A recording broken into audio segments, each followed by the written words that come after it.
mais um Come Together, um talk que traz investidores, varejistas e empreendedores para uma conversa. Oportunidade da gente conhecer trajetórias e motivações de pessoas inspiradoras. Ele é engenheiro de formação, foi de Vale do Silício até Wall Street, mas desistiu do sonho americano para democratizar o e-commerce e serviços financeiros por toda a América Latina. Ainda bem, porque ele conseguiu. E eu estou aqui com o Stélio Toda, que é presidente do Mercado Livre. Stélio, primeiro assim, eu estou super feliz, me sinto privilegiada e obrigada por nos receber aqui nesse espaço. Então, brigadão e que bom que você aceitou o nosso convite. Um prazer, eu que agradeço o convite e poder falar para a sua audiência. E nosso bate-papo tenho certeza que será muito legal. Com certeza, não tenho dúvida, né? Até porque muita história, muitos anos aí de construção. E a nossa primeira pergunta aqui, acho que a gente bateu um papo um pouquinho antes para a gente aparar as arestas da nossa conversa, mas é saber do Stélio um pouquinho, né? Porque acho que a gente não tem essa coisa do Stélio sem Mercado Livre e Mercado Livre sem Stélio. Mas quem é o Stélio? Eu falei que você é formado em engenharia. Engenharia do quê? Por que você escolheu? Você fala aí que você já estudou lá em Stanford, tem uma história também, tem um background legal. Eu queria entender um pouco dessa sua história. É verdade, existe vida antes do Mercado Livre. Pois é, existe vida antes do Mercado Livre? Existe. Eu sou carioca, nasci numa família de classe média lá no Rio, filho de mãe baiana, de pai português, então só isso aí já tem história para contar. Sim, sim. Né? Mas gente que veio de dois lugares diferentes ali se juntaram e dali nasci eu. Meu pai tem uma história de empreendedor, a gente vai falar sobre isso com certeza. Uhum. A minha mãe tinha uma visão de educar os filhos, de que a educação ia fazer diferença, né, na vida, né, dos filhos. Sim. Então, desde sempre, ele e ela investiram muito na nossa formação, uhum. Apostaram numa época que estudar numa escola americana traria ali um diferencial. Sim. Então eu estudei 12 anos da minha vida na escola americana no Rio de Janeiro. Eu era muito bom aluno. No final ali do período, quando estava aplicar para a Universidade Americana, fazer o vestibular, tinha uma pessoa que se dedicava, um conselheiro ali, uhum. que ajudava os alunos a pensar no próximo passo. E ele falou, olha, eu acho que você teria a oportunidade de entrar numa excelente universidade americana. E então fiz o meu application e entrei na Universidade de Stanford e cursei a engenharia mecânica. Fiquei mais um ano, consegui um mestrado também em engenharia mecânica, já naquela época um foco em robótica. Uhum. E trabalhei 2 anos no Vale do Silício, numa época ainda que a tecnologia passava necessariamente pelo hardware, né? O hardware ainda, de certa forma, dominava. Sim. A gente está falando de uma época antes da internet comercial. Uhum, uhum. Voltei ao Brasil, tive dificuldade de encontrar um trabalho nessa área técnica e então fui parar num banco de investimento lá no Rio. Os bancos acho que tinham e ainda têm esse perfil de contratar gente com formação mais técnica. Sim. Eu não sabia nada de finanças, de economia, mas tinha muita disposição de aprender. Acho que tive o suporte ali de bons companheiros, de bons mentores. Sim. Também. E entrei para o Banco Icatu. Na época era um dos principais bancos de investimento, uhum. no Brasil. Fiquei ali um tempo, depois eu fui para o Pactual, antes dele se chamar BTG Pactual. Tem uma história. Né? Bem no início mesmo ainda do Pactual, lá no Rio. Uhum. E quando eu estava no Pactual, eu senti falta de que eu precisava de mais formação, de mais base teórica. E aí eu apliquei para o MBA. Fiz o MBA em Stanford novamente. Uhum. Dessa vez voltei casado Então, Olha, fez o ROI, né? Já construiu a família, já trouxe outro componente aí. foi muito bacana esse período, porque assim, bem no início do casamento, só eu e a minha esposa Andréia, Que legal. e ali a gente, né, se aproximou, um dependia muito do Sim, outro, estavam juntos, fora do país, lá, sem a construindo uma família, que legal. Então foi bem legal. Mas o sonho era Wall Street, era um sonho americano, como você disse. Aham. A ideia de que ali a gente, então eu cresceria na profissão, a gente faria a nossa família ali e em algum momento a gente voltaria ao Brasil, né? Os laços eram fortes com o Brasil, mas a gente queria voltar num momento já. Você ficou morando no Vale mesmo? Não, depois que a gente terminou o curso, a gente foi para Nova York. Aí ficaram em Nova York. Isso, e aí eu já estava Aí você já estava no banco. contratado pelo Legal. um banco de investimentos e ali então comecei a trabalhar e aí tem a história do reencontro com o Marcos Então, Galperin. eu ia te perguntar, o Marcos, ele foi em qual momento que você teve contato com ele em Stanford? Foi durante a graduação ou foi no MBA? Foi no MBA, nós fomos colegas de MBA durante 2 anos, de 97 a 99.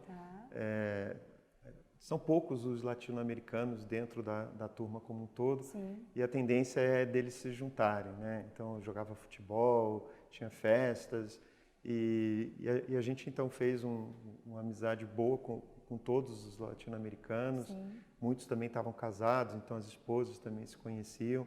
Fiz um grupo, uma comunidade latino-americana. Fazia bagunça, fazia festa, sabia quando eles estavam juntos. O latino, ele gosta de uma coisa, né? E o Marcos e eu, às vezes, sentávamos juntos em algumas dessas matérias. Ele brinca que eu ajudei muito ele, porque tinha alguns professores que gostavam de perguntar, assim, sem a gente estar preparado. E, às vezes, ele não sabia e eu dava, assim, uma ajudinha para ele. Mas, então, o Marcos saiu de Stanford com a ideia de formar uma empresa. Sim. A gente estava vivendo ali em 99 um momento muito especial, que era o momento do surgimento da internet comercial. Havia muito investimento, muitos empreendedores e o Marcos pensou em trazer o modelo do eBay para a América Latina. E, de fato, foi o que ele fez. Quando terminou o curso, ele voltou para a Argentina e ali ele lançou o Mercado Livre. No meio do caminho, eu fui lá para Nova York e a gente se reencontrou. Aí conta, né, que ele foi história... buscar lá o investimento, né, que você até seria uma série A, do investimento que um investidor institucional que ele buscava para o mercado. Já tinha esse nome? Já era Mercado Livre? Já tinha o nome de Mercado Livre, não tinha o nome de série A, né? Na época era a primeira rodada. Não a gente tinha tido investimento de investidores anjos ali logo no comecinho mesmo, em junho de 99. E a gente estava em novembro e em novembro o Marcos já estava pensando nessa primeira rodada, nessa série A. E foi a busca então de investidores institucionais. Foi aí que ele marcou então uma visita ao banco onde eu trabalhava e eu não sabia, né, que ele você não viria. Sabia? Não, eu trabalhava no banco, mas eu não tinha contato com a pessoa com quem ele marcou a reunião. Entendi. Não tinha até um determinado momento, que foi uma coincidência total. Era um brasileiro que trabalhava no banco também.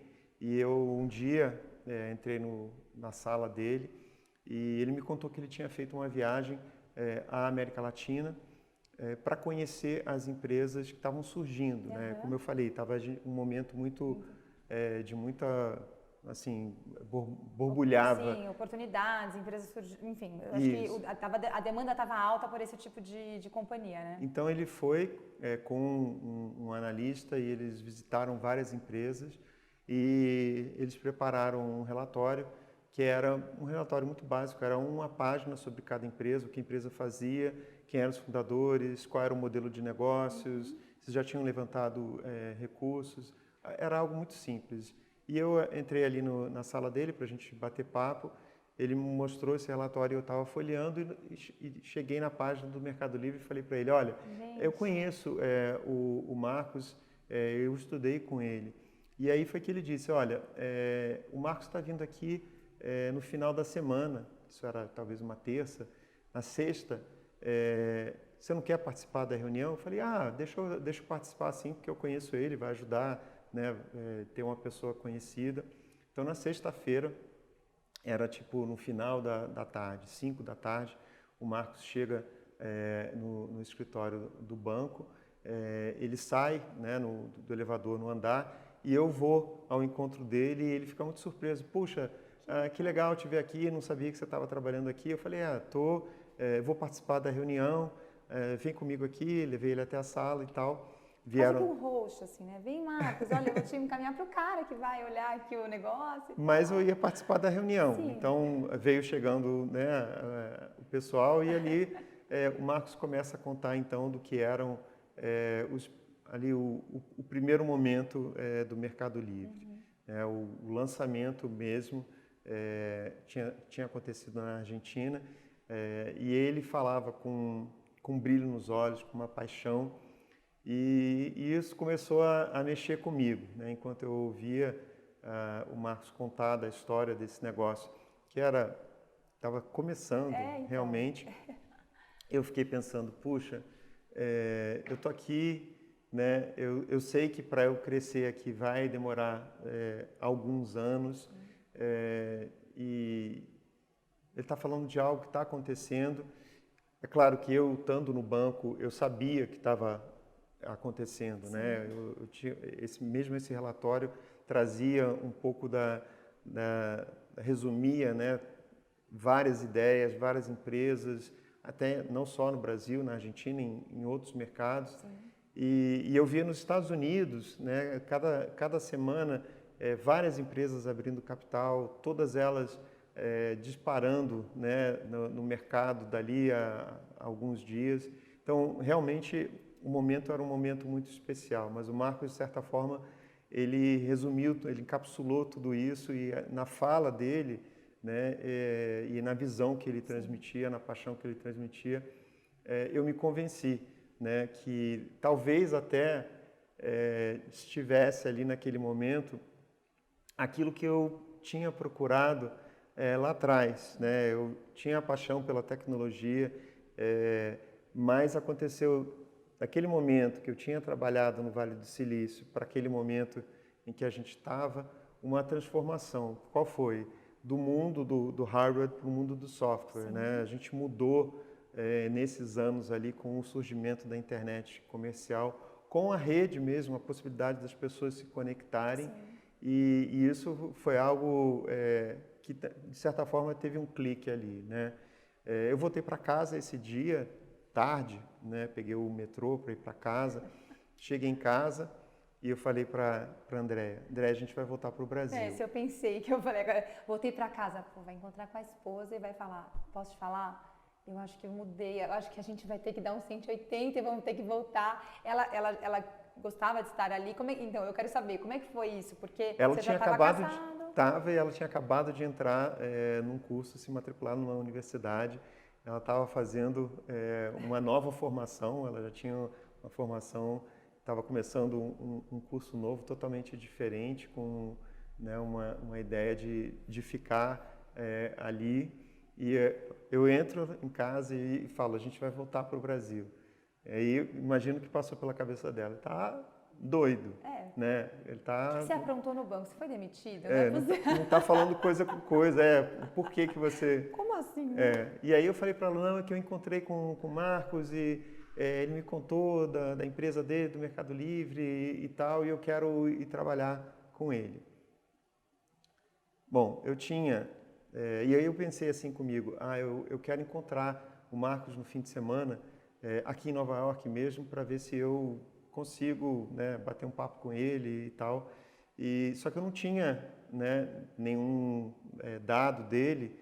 Que você chegou, depois que ele saiu, você chegou a falar, Marcos, tipo, depois a gente conversa? Não tinha muito ambiente para isso. Entendi. Ele tinha vindo para a reunião acompanhado de um investidor, que era um investidor que já tinha se comprometido a investir na primeira rodada, que era o Chase Capital Partners, representavam uma instituição ali importante, que foi muito importante naquele momento, até investiu em várias empresas aqui na América Latina.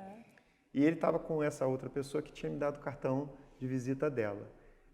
Então, quando eu cheguei em casa, peguei o cartão de visita dessa pessoa e pensei assim, eu vou ligar para o escritório dele. Era tipo, sei lá, 8 horas da noite numa sexta-feira, mas eu vou ligar. No Rio já teria sextado, né? Não, mas em São Paulo também. Acho que todo mundo já teria ido para casa. Agora então nem se fala. Mas aí eu liguei e o telefone tocou. Para ele também já tinha sextado. Mas lá pelas tantas, depois de tocar muito, o Marcos pega o telefone, né? Eu percebo pela voz que é ele. Falei, Marcos? Ele falou, tô aqui. Não, Estélio, justamente queria conversar contigo. E aí falei para ele, olha, eu quero me juntar a você, quero participar do Mercado Livre.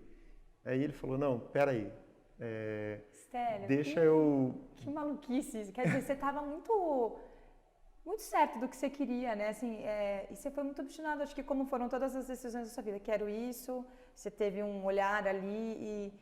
Porque, assim, eu não acredito muito, eu acredito muito em propósito, que essas coisas não acontecem por uma coincidência, elas acontecem por um propósito. Então, tinha um propósito realmente, assim, foi um quebra-cabeça, né, que foi se juntando. E aí ele ficou assim, peraí, né, você não estava do outro lado da mesa e agora você quer vir para cá, desse lado.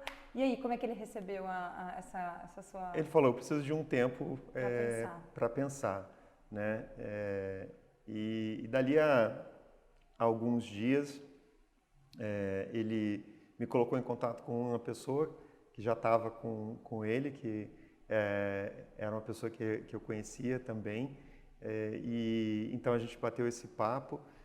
A ideia, eu acho que era mútua dele ver se eu tinha realmente interesse, né? E deles também, de certa forma, meio que me entrevistarem para a vaga. Mas foram 3 semanas entre a primeira conversa com ele e eu oferecer a minha carta de renúncia ao banco, convencer a minha esposa em voltar ao Brasil e dali a poucos dias a gente voltou. E aí começa a Operação Brasil do Mercado Livre, que, né, dispensa comentários e explicações. Que bom que você aceitou, assim, que bom que você aceitou a sua intuição, que bom que você olhou e teve esse olhar, na verdade não é esse olhar, esse ouvir essa voz que de alguma maneira te dizia, é por aqui, insistir em ligar 8 horas da noite num cartão de visita e de repente ele mesmo atender, quer dizer... Era para ser. Era para ser. E que bom que está sendo ainda, bom que é uma empresa que dá muito orgulho para nós, porque a gente sabe que a Operação Brasil é uma operação bastante importante para a companhia e ter você assim nessa direção, né, desse teu jeito em que você compartilha, essa coisa da melicidade, essa coisa da tua equipe. Eu pude conhecer um pouco da turma lá quando a gente estava na NRF, a gente vê que é uma cultura, é uma coisa boa de estar junto, sabe? Então, muito legal. Eu quero já engatar em outra pergunta. Eu fiz algumas aqui, você já me respondeu várias, né? Mas assim, quando você foi, então nessa rodada que ele foi pedir, ele já estava lá com o Chase, o banco que você estava investiu ou não investiu? E a segunda pergunta é, como é que foi essa trajetória de funding no Mercado Livre, né? Porque você já falou, ele teve anjos, depois já tinha tido um primeiro investidor que estava lá ancorando essa nova, né, rodada junto com um novo investidor institucional. E para frente, como é que foi? Então são essas duas. Legal. O banco não investiu.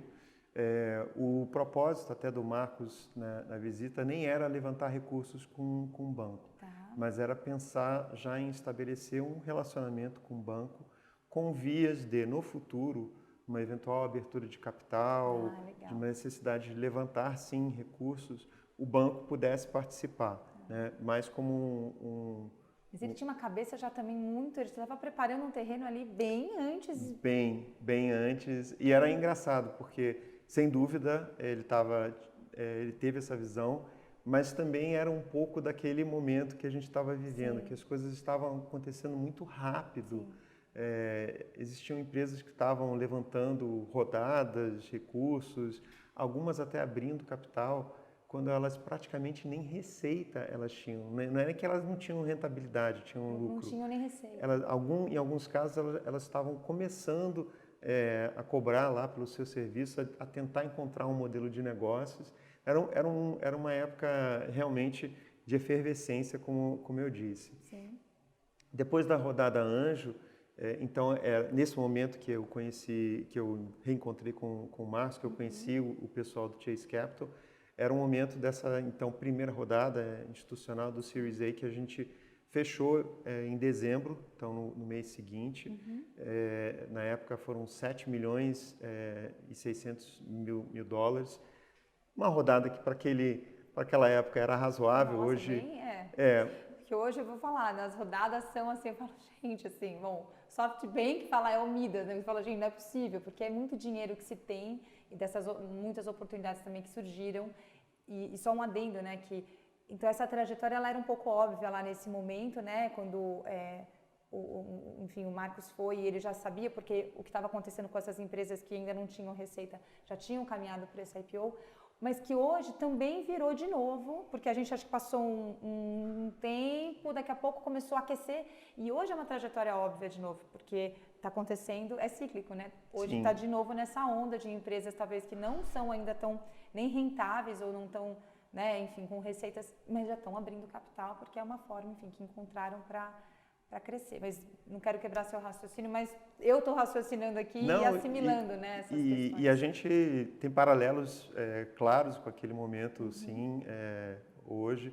Eu vejo até que o mercado também já está começando uma correção, sim, né, sim. bem pontual agora. Mas fechamos essa primeira rodada, então, em dezembro, e os investidores disseram, olha, é o momento de vocês investirem em marketing, é o momento de vocês ocuparem a terra. Essa era um pouco a visão que se tinha naquela época, que era tudo mato. Vamos então, ocupar, bora desbravar e ocupar, o importante era fazer isso. Então, a gente fez, por exemplo, o nosso primeiro comercial de televisão em janeiro do ano 2000. A empresa ainda era pequena, mas já estava fazendo comercial na TV. E é até curioso isso, porque a penetração de internet no Brasil era baixíssima. No Brasil e na América Latina, 3% da população. Então a televisão não era nem o melhor veículo para a gente estar usando naquele momento, porque muitas outras empresas estavam fazendo ainda os portais anunciando a internet, porque as pessoas não sabiam o que era. É igual a China, né? Que quando o Alibaba, acho que talvez seja até um player que vocês acompanham de perto, né?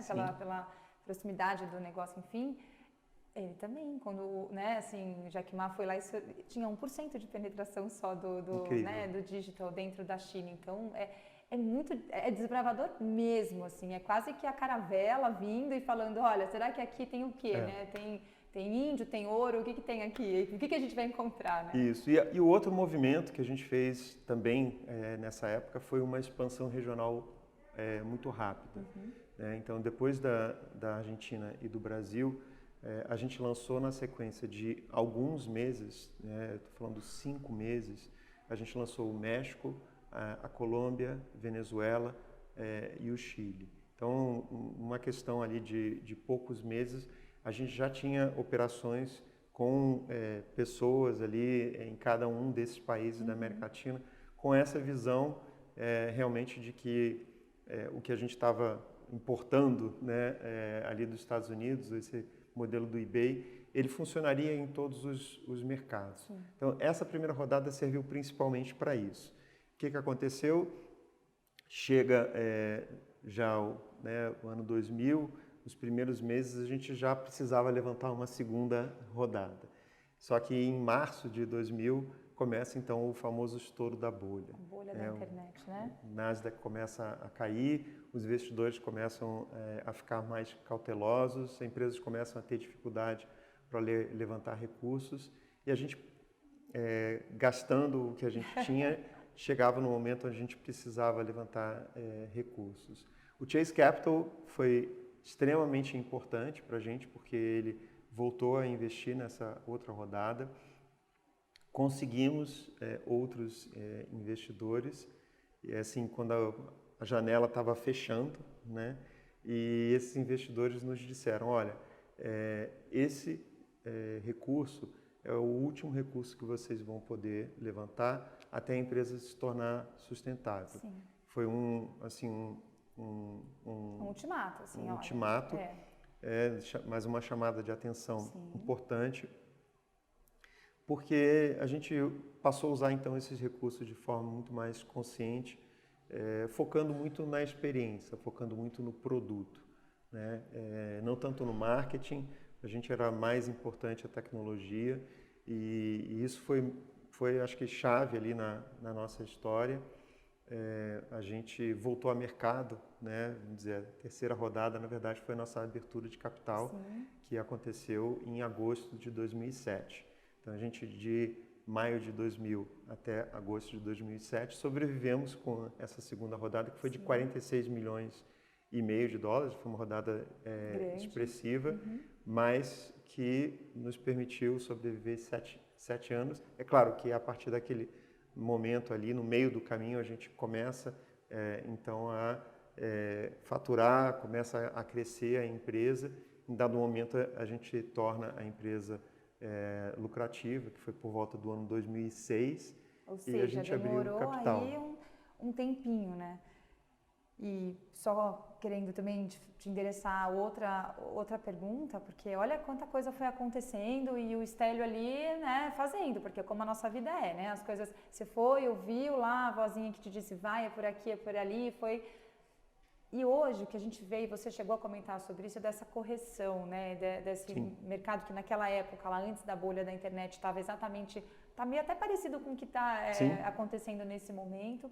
Então a gente lá na High Partners recebe bastante startups, a gente origina bastante, e a gente vê às vezes o PPT já unicórnio, você fala, nossa, mas ainda não está nem faturando, né, e a gente ouve isso assim, não é pouco não, são valuations bastante exacerbados, né.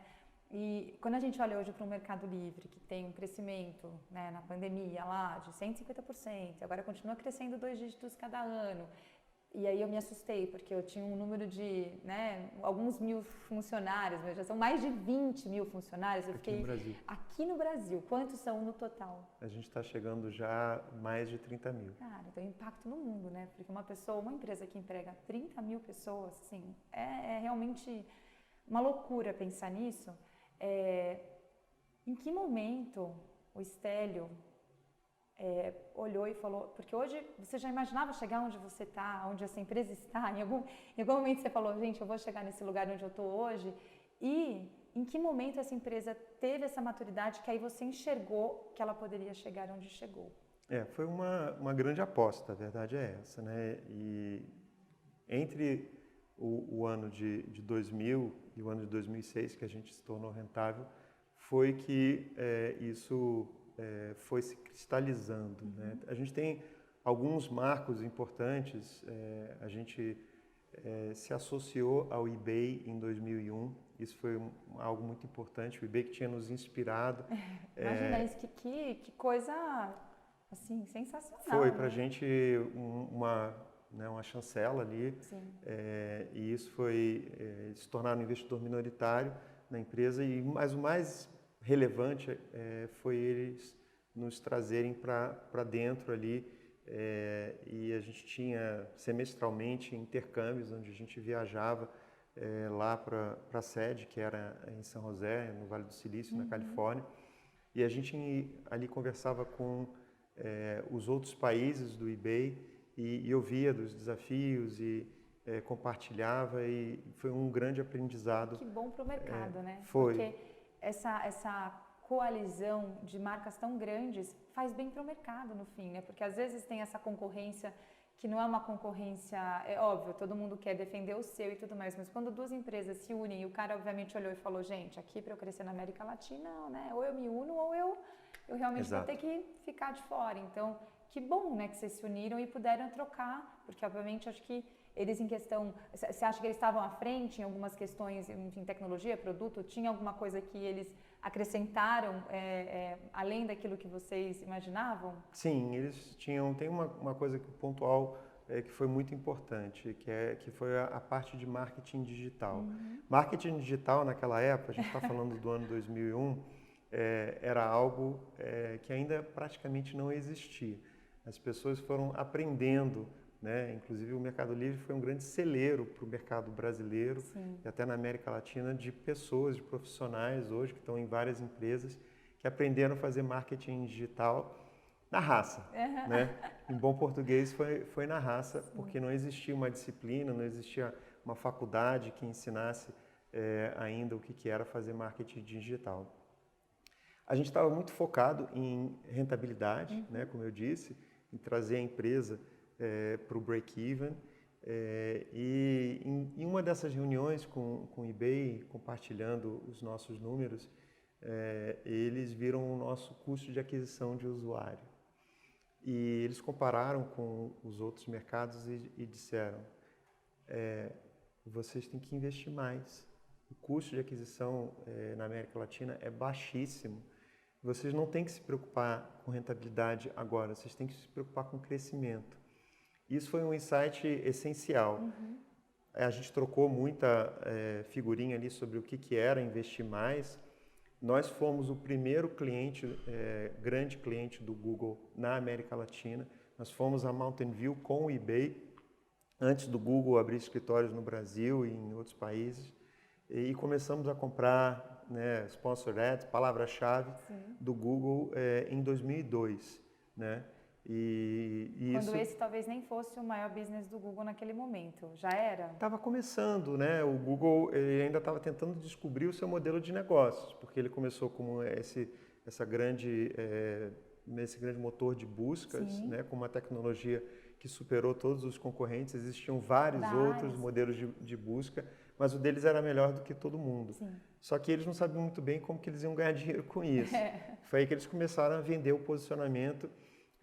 Né? Então você comprava uma palavra-chave e a tua marca, o teu link aparecia ali destacado.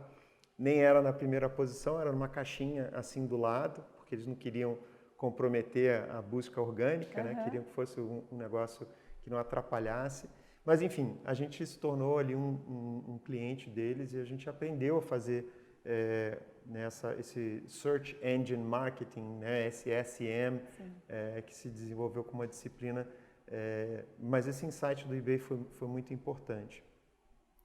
A gente, sim, trocou figurinhas sobre tecnologia, que eu acho que isso foi também muito relevante, sobre escalar a tecnologia, né, porque o eBay era já um negócio com milhões de usuários, e então, imaginando que a gente precisava ter realmente uma tecnologia robusta que sustentasse esse crescimento, a gente aprendeu muito deles. Mas a gente também ensinou a eles. Eu tenho certeza que sim, né? Eu acho que é legal comentar isso, porque o eBay tinha um modelo de negócio que era o modelo de leilão, né? Funcionava da seguinte forma: o leilão tinha 7 dias de duração, o vendedor anunciava o produto e ele ficava no ar 7 dias, e quem desse o maior lance ao longo desses 7 dias, tipicamente ali no final do leilão, né, existia uma disputa ali na última hora, ganhava o produto, né, comprava o produto. Só que o leilão era frustrante para o vendedor e para o comprador, porque muitas vezes em pouco tempo você chegava no preço que era bom para o vendedor, que era bom para o comprador, digamos ali no primeiro dia, mas precisava esperar mais 6 dias para terminar a negociação. Estava retardando uma coisa que você podia ter resolvido já imediatamente. Então, era uma experiência ruim. Nós lançamos um feature, né? Nós lançamos uma funcionalidade que era a compra imediata. O que era isso? Permitia ao vendedor estabelecer um preço que seria o preço para terminar o leilão imediatamente. Então, começava a R$1, mas a R$100 vendia, né? Não precisava esperar o prazo até os 7 dias. E tinha um limite de prazo para que isso acontecesse? Não, era assim, era 7 dias, mas a qualquer momento, se alguém desse uma oferta que chegava na compra imediata, terminava o leilão. Acelerava o processo, era uma experiência melhor. Nós fizemos isso primeiro que o eBay. E isso foi depois uma ferramenta que o eBay viu e gostou e lançou também.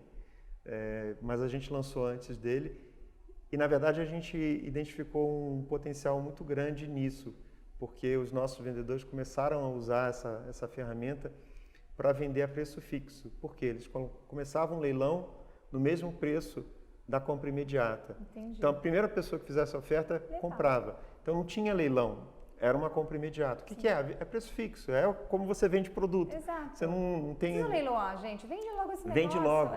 E isso possibilitou a gente ter vendedores profissionais, pessoas que tinham produtos, que sabiam qual era o preço, não queriam fazer leilão, entrar na plataforma, pessoas que começaram a vender de forma assim, profissional no site, empresas que foram criadas, montadas em cima dessa plataforma. E o eBay ainda estava preocupado com o leilão, quando a gente já estava vendo o potencial desse negócio de venda a preço fixo. E adiantando a receita, né? Porque se você tem ali, poxa, você vai esperar 7 dias para vender um produto, não, peraí, eu estou vendendo produto todo dia aqui, porque o preço já essa feature já me trouxe esse imediatismo e inclusive um crescimento, né? Exatamente. Não estou retardando nada. E aí me conta, quando é que você olhou e falou, bom, a gente está ensinando o eBay, não é possível. E olhou e disse assim, essa empresa vai crescer demais, assim, mesmo olhando para isso, quando que isso aconteceu? E se hoje você está no lugar onde mesmo que você tivesse essa maturidade, né, de olhar, na verdade a maturidade de empresa, olhar e falar, essa empresa pode chegar até muito longe. Essa é a pergunta, quando? E a segunda pergunta é, se hoje, onde você está, era onde você tinha imaginado lá, quando você pensou nisso, ou está além? Vou começar pela segunda, tá se bom. você entende. A gente está muito, muito além do que a gente tinha imaginado. A gente tinha uma ambição, sim, de fazer algo de classe mundial, né? A gente queria que a nossa empresa fosse muito, muito especial, mas a gente não conseguia vislumbrar tudo, né? Porque o que a gente tem hoje foi uma construção, é quase como você fazer uma parede de tijolos.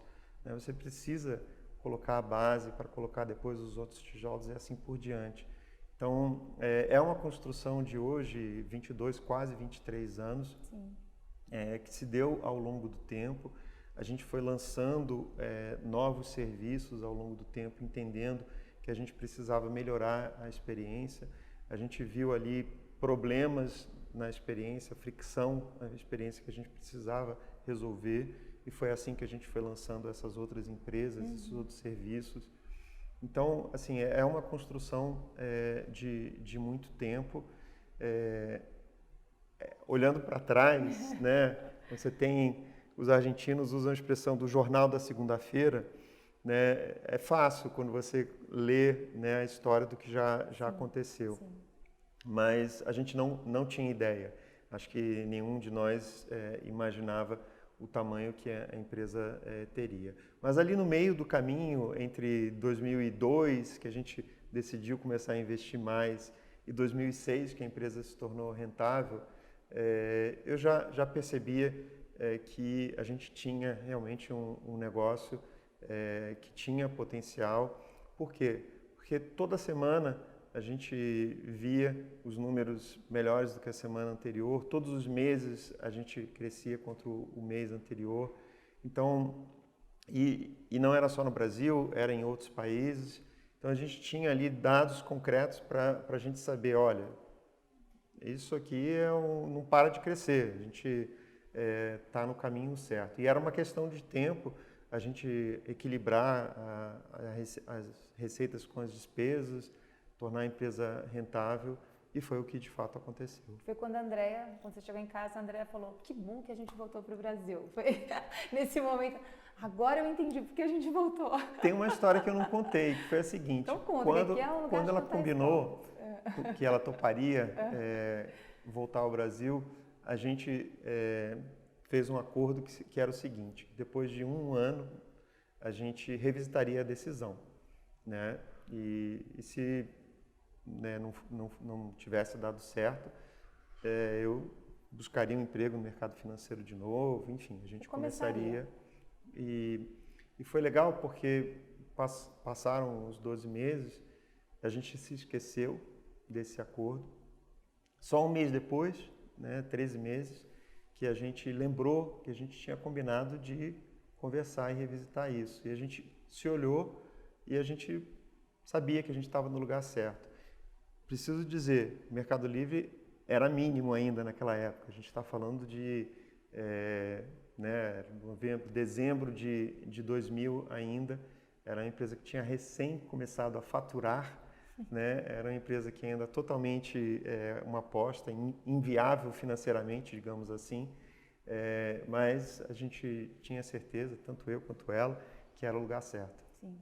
Acho que ela confia, esse suporte, né, da família. O Mariano, no talk que eu fiz com ele falou muito isso, assim, se o empreendedor volta para casa, né, e ele não consegue compartilhar desse sonho, e porque em algum momento alguém vai te chamar de maluco, alguém vai te chamar de, né, isso é o que mais tem, gente que vai Muitos. falar, olha, cara, desiste disso daí, imagina e tal. Então, se você não tem, obviamente, em si próprio, que eu acho que é o principal, que foi esse, você ouvir, você sentir, você se deixar levar pela tua intuição e por acreditar em você e no seu potencial, sim, mas também um papel muito importante dela de ter acreditado em você. Então, eu acho que a família é um pilar muito importante na vida do empreendedor também, que sozinho com certeza é mais difícil chegar, né? Sozinho a gente não faz nada, não. A verdade é essa, que um empreendedor é empreendedor sozinho, precisa da família, sim, precisa dos amigos, precisa encontrar um grupo de profissionais que comprem a sua visão, sim, precisa de clientes que acreditem no seu serviço. Exatamente. Mas o que não falta, como você bem disse, são detratores. A gente teve muitos ao longo do caminho. As perguntas básicas que as pessoas nos faziam, eu só devo dizer, talvez a audiência não saiba ou não se lembre, que em um momento não existia o e-commerce, né? Então, se as pessoas se lembram ainda, não tinha Uber, como as pessoas viviam? Pois é, e não tinha e-commerce, ninguém comprava nada online. Sim. Então, a gente precisava explicar para a pessoa, não, mas como que eu vou receber? Como que eu vou pagar? E a outra pergunta que surgiu depois, como que vocês vão ganhar dinheiro com isso? Então, essas foram perguntas básicas, algumas com uma atitude mais de dúvida, de curiosidade, sim, e outras de detração mesmo, de dizer, olha, isso aí é uma viagem, jamais vai funcionar. E eu acho que se manter no foco é difícil justamente porque, por mais que você acredite naquilo que você está fazendo, se você não tiver foco, se você não tiver resiliência, que são, acho que skills importantes talvez na vida de uma jornada empreendedora, não dá. Deixa eu te perguntar uma coisa, assim, você tem algum hábito que você faça no seu dia a dia, na sua rotina, que te faça performar melhor nessa sua jornada? Talvez te faça ter essa concentração, essa resiliência, sim, ou enfim, eu queria que você compartilhasse. Acho que são 3 coisas, né? Uma é o corpo, né? Exercício, alimentação, né? Isso, sono, né? Isso é essencial. Então, tenho uma rotina de fazer exercício, procuro também, né, dormir bem. Graças a Deus não perco meu sono, né? Às vezes, alguns dias durmo menos horas do que outros, mas tenho uma rotina de descansar e me alimentar bem. Então, essa parte, né, física é essencial. A outra é a cabeça, né? É aprender sempre. Então, eu leio muito, eu estou extremamente conectado e de fontes diferentes, dentro dessa esfera da tecnologia principalmente, uhum, né? Então, várias fontes, mas sempre muito focado nesse mundo. Mas não só nesse mundo, também procuro ler outras coisas fora só do que é tecnologia, fora só do que é o mundo de negócios. Uhum. Acho que isso é também essencial, né? O empreendedor que não tem conhecimento e que não busca o conhecimento não evolui, né? E a terceira coisa, eu me esqueci. Eu acho que eu sei, mas não sei se eu posso contar aqui, sabe? Porque você, o Stélio, assim, esse gentleman, ele é essa pessoa, né, que fala calmo, que é tranquilo, que a gente... Mas você, como você bem disse lá nos tempos de Stanford, será que não é esse lazer, essa coisa animada, não sei da sua vida social, mas sim, como é que é esse equilíbrio também? Porque às vezes o empreendedor, ele é tão... eu vejo pela história, enfim, da minha casa, né? Assim, a gente fica focado e está empreendendo e tudo mais, e às vezes você faz muitas renúncias, né? Porque Sim. você está focado, você fala, gente, não dá para eu ir, ou agora...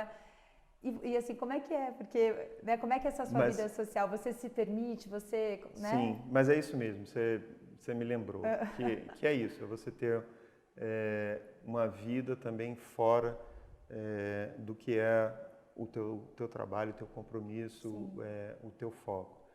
A gente, talvez seja o espírito, né? Eu falei sobre o corpo, Sim. falei sobre a mente, talvez seja o lado do espírito. Você precisa de família, você precisa de amigos, você precisa de lazer, você precisa de momentos de descontração, e momentos em que o teu trabalho não é o foco. Sim. Então, é exatamente isso, né? É você ter um equilíbrio também, que é uma palavra importante, que eu prezo muito. Muito bem.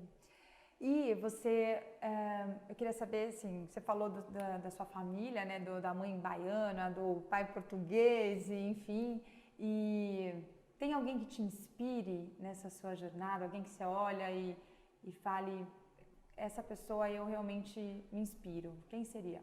Meu pai. Imaginei, né, quando ele falou dessa mistura, para ver, vem alguém daí, seu pai. Minha mãe também, né, mas acho que meu pai, nesse aspecto do trabalho, é o meu exemplo, a minha inspiração maior. Sem saber, sem existir talvez a palavra empreendedor em série, né, o serial entrepreneur, meu pai foi isso, né? Meu pai teve vários negócios, né? Teve uma empresa de ônibus, teve uma lanchonete, teve uma loja de discos que foi o maior êxito dele como empreendedor. E é curioso também porque tudo isso que eu vi acontecer, eu vi de uma forma muito natural, né? As lições dele como líder, como gestor de pessoas, eu assimilei quase sem perceber. E é muito legal, né, poder refletir sobre isso. Acho que a única tristeza que eu tenho é que ele não está aqui para ver tudo que foi construído, até para poder dizer para ele, né, que, enfim, que ele foi a minha inspiração e que eu aprendi muito com ele. Até me emocionei. Eu vou falar que falar de família é difícil. E assim, de pai, é isso, você é herança dele, né? Sim. Então não tem como a gente se descolar, não tem como a gente querer fugir até dos bons e dos maus hábitos. Às vezes a gente faz coisas que eu falo, gente, mas eu tô igual a minha mãe, ou eu tô igual ao meu pai, né? Mas, nossa, você imagina esse seu pai lá onde ele tá, como ele não tá feliz de ver o Estélio, né? Que ele talvez olhasse e já visse, porque ele já enxergou e te deixou, né? Te permitiu trilhar esse caminho fora do Brasil, que era uma coisa difícil, né? Naquela época, então... Tem uma coisa que ele contou, que ele falou para minha mãe, você vai achar isso engraçado. Uma vez andando pela 6ª Avenida em Nova York, com minha mãe, ele disse, meu filho um dia vai ser executivo aqui. A gente estava em Nova York. Fala sério, né? Então, são coisas que estão além daquilo que a gente pode descrever, estão em outro plano, que se Deus quiser a gente vai chegar um dia e falar assim, ó lá, tudo que você falou aqui, vivi, a gente vai poder se ver, né? Enfim, é verdade. Das nossas crenças, cada um com a sua, mas família é família, é o nosso cérebro. Olha, gente, eu juro, esse negócio aqui, eu tô me emocionando, tanto que eu me emociono, não tem jeito, mas que bom porque nós somos pessoas, sim, né, acima de tudo, somos pessoas e... O lado humano. Exatamente. A gente tem um hi-bye, que a gente não faz ping-pong para não parecer uma réplica, a gente faz um hi-bye. Legal, hi-bye, gostei. Exatamente, eu quero te fazer perguntas aí, então perguntas, respostas rápidas. Tá legal. Então a primeira delas vou fazer aqui um livro, já que você, né, 100 anos de solidão. 100 anos de solidão. Por que é 100 anos de solidão? Porque eu falei, é importante a gente ter equilíbrio. Eu gosto muito de literatura, gosto de poesia, gosto de ler coisas que não são só do mundo tecnológico. Sim, muito bem. Uma pessoa. Já falei, meu pai, não vou repetir. Como ele se chamava, Stélio? José. José, então seu José. Mas todo mundo chamava ele de Tolda, que é o meu sobrenome. É Tolda, não é? Tolda. A gente até o teu Com aberto, é Tolda, porque e o teu nome o Haibai, pera só um minutinho, vou dar uma pausa aqui no Haibai porque eu tenho uma curiosidade. Stélio é um nome grego. É grego. Grego, é. Porque é muito diferente, É não? diferente, Você é já grego. conheceu outro ou não? Já conheci Stelios, que é a grafia mais comum. Que é o S-T-E-L-I-O. S no final também. Ah, Stelios, tá. Isso, que é um nome, não vou dizer que é comum, mas é um nome que existe na Grécia. Uma grafia mais encontrada. E o Tolda é português. Tolda. Português. Bem, então nunca mais eu vou errar, agora é Tolda. Muito bem, então, uma frase. Eu gosto de uma frase do Forrest Gump, do filme Forrest Gump, que é: a vida é como uma caixa de chocolates, você nunca sabe o que você vai encontrar. Bom, eu adoro caixa de chocolates, então vou pegar essa frase também para aliás, eu vou te parafrasear, que eu adoro a sua frase, eu adoro uma frase do Mercado Livre que vocês usam como cultura, que é: estamos em beta contínuo. E eu vou falar que eu me apropriei disso porque para mim isso faz muito sentido, é mágico quando a gente fala isso, a gente fala, nunca terminei, tem muito mais ainda a ser feito, né? Sempre tem coisa para evoluir, coisa para fazer. E um sonho? Um sonho. Eu sonho... Nossa, tem mais de um sonho. Tem um que é do Mercado Livre, que eu acho que é ainda a gente continuar a crescer e estar na vida das pessoas mais e mais. Esse é um. Mas tem um pessoal.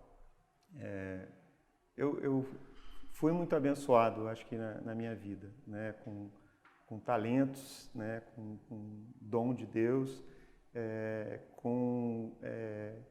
acho que bens, né, e eu acho que é importante o meu legado não ser só esse profissional, né, que eu deixarei, mas poder ter impacto na vida das pessoas também com esses dons que eu tenho. Então, isso é talvez um momento aí próximo também de vida, de poder fazer algo de impacto. Sim, de devolver um pouquinho, né? Sim. Imagina se você com tanto conhecimento, com tanta coisa para compartilhar, que é uma coisa que era o meu propósito aqui, a gente está trazendo pessoas que têm muito para compartilhar e assim, tem êxitos importantes, mas tem trajetória importante, né? Tem inspirações importantes, então que bom que você está aberto a fazer esse sharing aí, poder impactar, porque a gente tem o poder de mudar a vida das pessoas. Sim. O Mercado Livre mudou a vida do brasileiro, da América Latina, de como as pessoas realmente cumpriu a missão, democratizou o e-commerce e agora tem feito isso com serviços financeiros. E que esse seu outro sonho se realize. E que bom que você vai poder contribuir ainda mais para esse mundo, né? Esse é um legado de transformação. É isso que a gente deixa, né? Assim eu espero. Vai ser. Olha, eu não ia terminar, porque eu não estava afim de terminar, porque está muito bom. E a gente tem tanto papo, né? Verdade. Tanta coisa boa, e vai puxando uma coisa na outra, mas eu quero te agradecer. Assim, foi melhor do que eu imaginava, porque eu acho que quando eu te convidei lá em Nova York, eu falei, será que ele vai aceitar o meu convite? E eu fiquei tão feliz de você ter aceito, e mais feliz pelo conteúdo rico que você trouxe dessas histórias, não sei se tão inéditas, mas quando contadas assim de uma maneira, num contexto que, de fato, assim, olha, você também às vezes revisitar essas histórias e falar, olha lá, né, o que a gente já passou. Então, foi um prazer enorme. Muito, muito, muito, muito obrigada.